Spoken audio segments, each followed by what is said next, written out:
Bismillahirrahmanirrahim. Assalamualaikum warahmatullahi wabarakatuh, sobat-sobat.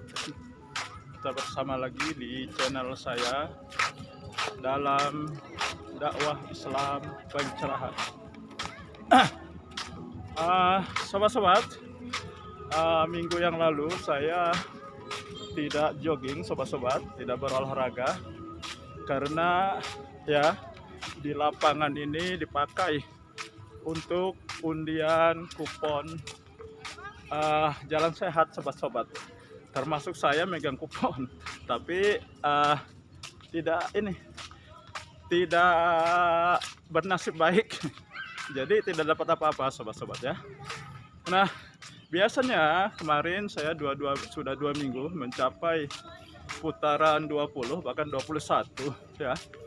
Mungkin karena terkelang tidak berolahraga, hari ini cuma sampai 12, sobat-sobat ya, 12 putaran.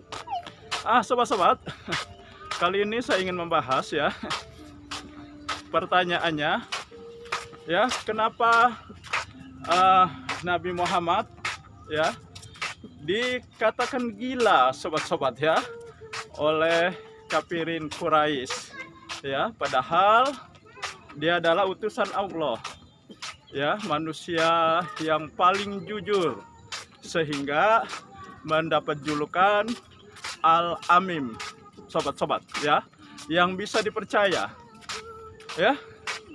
Nah, dan banyak ya masyarakat Quraisy mempercayakan ya segala urusan dengan Nabi Muhammad yang ketika itu tentu saja belum diangkat sebagai nabi.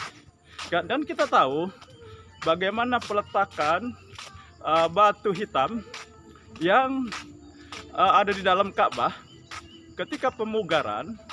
Orang berselisih pendapat siapakah yang pantas meletakkan batu hitam Hajar Aswad di Ka'bah.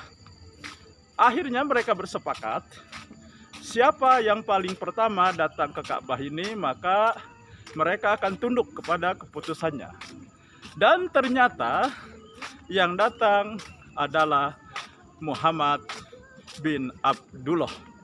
Maka ya sesuai dengan kesepakatan ya, mereka ya mempercayakan kepada Muhammad bin Abdullah untuk memberi keputusan siapa yang paling berhak meletakkan batu hitam Hajar Aswad di dalam Ka'bah, sobat-sobat.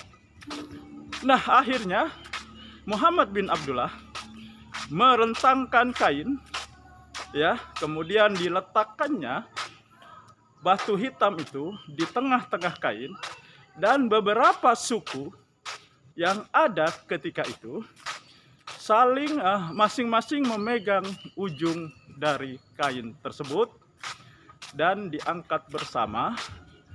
Setelah sampai di atas, maka Muhammad bin Abdullah mengambil Hajar Aswad tersebut dan meletakkannya, dan semua orang puas dengan keputusan tersebut. Tetapi ketika ya Muhammad bin Abdullah ditasbihkan menjadi rasul, nah, dan ternyata dakwahnya bertentangan dengan tradisi masyarakat kafirin Quraisy ya, akhirnya mereka mulai mendustakan Nabi Muhammad, mulai mencaci maki, mencerca, dan pada puncaknya dikatakan gila, sobat-sobat ya, Nabi Muhammad gila ya. Sekarang banyak istilah ODGJ, sobat-sobat ya. Nah, pertanyaannya, kenapa ya Nabi Muhammad dikatakan gila, sobat-sobat ya? Nah, ternyata ada 3 hal.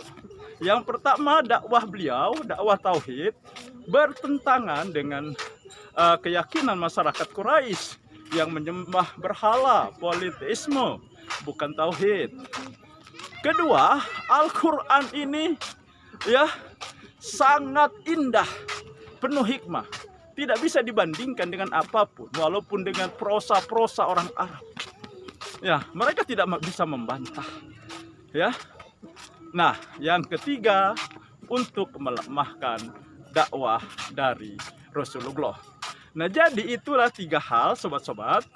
Ya, kenapa Nabi Muhammad dikatakan gila. Nah, jadi ya, kalau Anda berdakwah dikatakan gila, ya tidak usah berkecil hati.